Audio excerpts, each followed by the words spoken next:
ఎవరి ఊర్లో దసరా ఎలా జరుగుతుందో తెలియదు కానీ మా ఊర్లో మాత్రం కలక వైకుంఠంగా జరుగుతుంది. వెస్ట్ గోదావరి డిస్ట్రిక్ట్ పెంటపాడు మండలం ప్రత్తిపాడు అండి మాది. తాడేపల్లిగూడెం పక్కనే ఉంటుంది. మా ఊర్లో అమ్మవారు స్వయంభూ అండి. పూర్వం పొలం దున్నుతుంటే నాగలకి విగ్రహం తగిలిందంటండి మహిషాసుర మర్దిని రూపంలో. ఆ విగ్రహాన్ని తీసుకొచ్చి చిన్న పూరి గుడిసె కింద కట్టి ఆ తర్వాత డెవలప్మెంట్ చేసుకుంటూ 2 అంతస్తులు కట్టారండి. ఇది 47వ సంవత్సరం. ఈ దసరా 9 రోజులు ఎవరైతే పీటల మీద మొట్టమొదట కూర్చుంటారో వాళ్ళే కూర్చుంటారండి. అమ్మవారి బండి అండి, వేలంపాట వేసుకుని మరీ తీసుకుంటారు. పీటల మీద కూర్చోవడం కూడా అదృష్టం కింద భావిస్తారండి. ఎంతో మందికి కానీ దక్కదు అవకాశం. 2 years బ్యాక్ మా అత్తయ్య గారు వాళ్ళు కూర్చున్నారు. ఫస్ట్ డే రోజు చాలా బాగా చేస్తారండి. అమ్మవారి బండి చూసారా లాస్ట్ ఇయర్ ఎంత బాగుందో, చాలా అట్రాక్టివ్గా ఉందండి బండిని చూడగానే.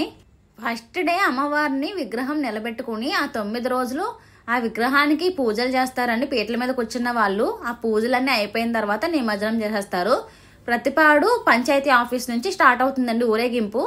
తర్వాత రోజుకొక ప్రోగ్రాం అయితే వేస్తారండి. వెంకటేశ్వర స్వామి కథ మాత్రం ప్రతి ఇయర్ మిస్ అవ్వకుండా అయితే వేస్తారు. విగ్రహాన్ని లాస్ట్లో అసలు ఎలా దొరికిందో అమ్మవారు ఆ రూపంలోనే మీకు చూపిస్తాను. ఎండింగ్ వరకు చూడండి. మా అమ్మని చూస్తూ ఉంటే అలా ఎంత అందంగా ఉంటుందోనండి. ఆ దసరా రోజుల్లో అమ్మవారి రూపం ఇంకా వెలిగిపోతుంది. అసలు ఎంత బాగుంటుందంటే ఆవిడ చిన్న పిల్ల మొహంలా అనిపిస్తుంది విగ్రహాన్ని చూస్తే. మీరే చూసారు కదా, మీకేమనిపించిందో కామెంట్ అయితే చేయడం మర్చిపోకండి. వెంకటేశ్వర స్వామి కళ్యాణం కూడా స్టార్ట్ చేశారండి ఈ మధ్యన. పెళ్లి కాని కన్నె పిల్లలతో అమ్మవారికి కుంభాభిషేకం అయితే చేస్తారండి. చిన్న పిల్లల నుంచి పెద్ద వాళ్ళ వరకు, అదే పెళ్లి కాని వాళ్ళు మాత్రమే కుంభాభిషేకాన్ని చేస్తారు అమ్మవారికి. ఆ రోజు కుంభాభిషేకం చేయడానికి వచ్చిన ప్రతి ఆడపిల్లలకి ప్రతి ఒక్కరికి పెడతారండి భోజనాలు. న్యూస్ పేపర్లో కూడా వస్తుంది ప్రతిపాడు గురించి. రోజు కుంకుమ పూజలు జరుగుతాయండి. మార్నింగ్ జరిగితే ఈవినింగ్ కూడా జరుగుతాయి. సరస్వతీదేవి పూజ కూడా జరుగుతుంది. ఆ పూజలోనే చాలా మంది అక్షరాభ్యాసం కూడా చేపిస్తారు. అమ్మవారి విగ్రహాన్ని మేళతాళాలతో తీసుకుని వెళ్ళి కాలువ వరకు, కాలువలో ముంచి అందరూ స్నానాలు చేసేసి ఆ కుంభాభిషేకానికి ఎవరైతే వచ్చారో వాళ్ళందరూ ములగాలండి. తల స్నానం చేయాలి కాలువలో. ఆ తర్వాత అమ్మవారితోనే వచ్చేస్తారు వెనక్కి.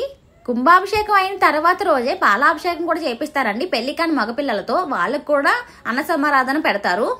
రోజుకు అవతారంలో దర్శనమిస్తుందండి అమ్మవారు.